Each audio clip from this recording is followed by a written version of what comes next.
大家好，欢迎来到我的美食频道。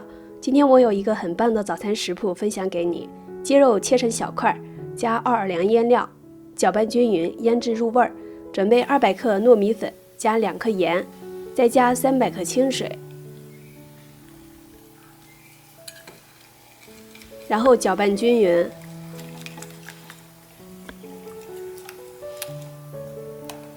再加10克油。搅拌到细腻无颗粒，芝士片切成小块，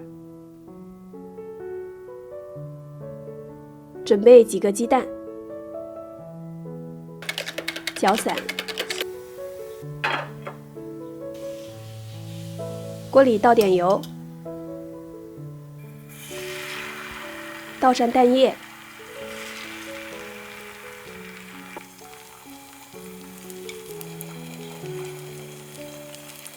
再加上鸡肉块，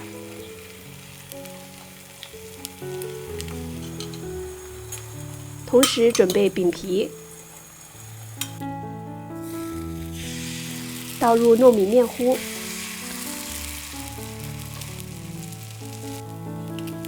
蛋液底部成型，就放在没有凝固的面糊上面。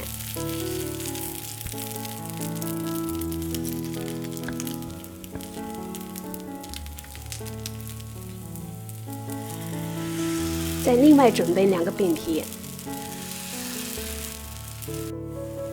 在鸡蛋上铺上芝士片，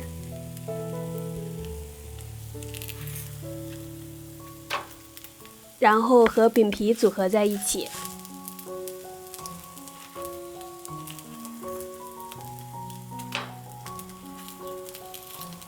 可以多煎一会儿，这样饼皮会更加酥脆。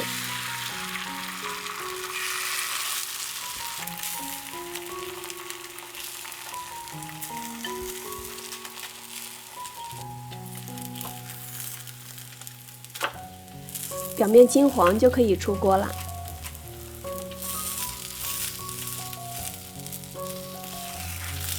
这样做的早餐汉堡，趁热吃是最美味的，外脆内软糯，鸡蛋的焦香，鸡肉的鲜嫩，搭配着融化的芝士，味道真的非常的棒，营养又健康哦。